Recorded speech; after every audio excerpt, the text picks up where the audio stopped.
नमस्कार। योगा एवं स्वास्थ्य में आपका स्वागत है।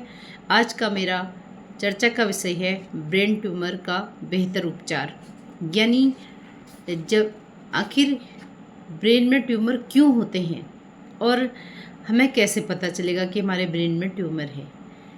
आज जो है ये बीमारी दिन प्रतिदिन बढ़ते जा रही है। एक समय ऐसा था कि लोग इसका ब्रेन कैंसर तक का इसका धारण कर लेता है। ये जब बढ़ता है रोग, तो एक समय ऐसा था लोग मर जाते थे बगैर इलाज के।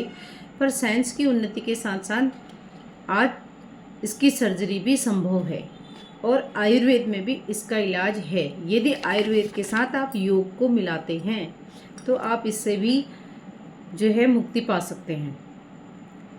जब जब इंसान ने अपने मन में, अपने तन में अहंकार अपनाया, वहीं गुस्से का उसने पुष्प जो है विकसित होते हुए पाया, जिससे हमारे मस्तिष्क को भारी नुकसान पहुंचाया और वहां पर हुई छोटी छोटी गोलियां उन्होंने ही बड़ा रूप पाया।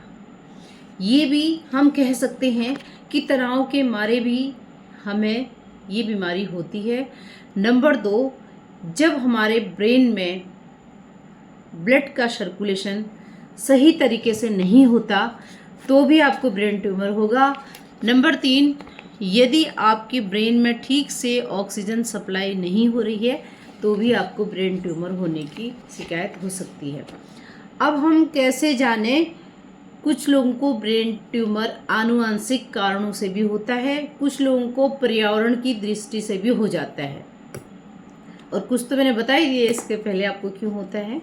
तब इसके इलाज के लिए हम निर्भर करता है कि ट्यूमर आपके मस्तिष्क के किस भाग में है, वो कितना फैला हुआ है, और शरीर के अन्य अंगों में कैंसर तो नहीं है कहीं उससे रिलेटेड, तो ये है नहीं। तो हम इसके लक्षणों को कैसे जानेंगे? ब्रेन ट्यूमर के लक्षण वाले मरीज को जो है बोलने में धीरे धीरे कठिनाई होने लगती है, बार बार उसे उल्टियाँ होने लगती हैं और वह सर दर्द की शिकायत करने लगता है। किसी किसी को तो दौरे भी पड़ने लगते हैं। देखने में उसकी धीरे धीरे देखने की क्षमता आँखों की कम हो जाती है, याददाश्त में कमी होती है, शरीर का वो अपने संतुलन नहीं संभाल पाता है, और कभी कभी उसे सुनने में भी धीरे धीरे परेशानियां आने लगती है। ये तो रहे इसके लक्षण। इसमें आयुर्वेद में बहुत अच्छी दवाइयाँ भी हैं। हाँ ठीक है, अगर ज़्यादा बड़ा ट्यूमर है तो उसकी तो सर्जरी ही होगी। अगर छोटा मोटा ट्यूमर है तो आप उसको लंबे गहरे श्वास भरें, उसको योग से यूं जोड़कर देखा जाता है।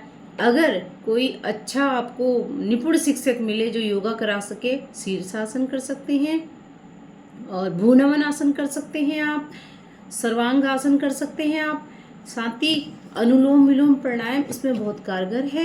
लंबे गहरे सांस ले व छोड़ें, करिए ना हमारे साथ। किसी भी बीमारी को कहिए टाटा बाय बाय, नमस्कार।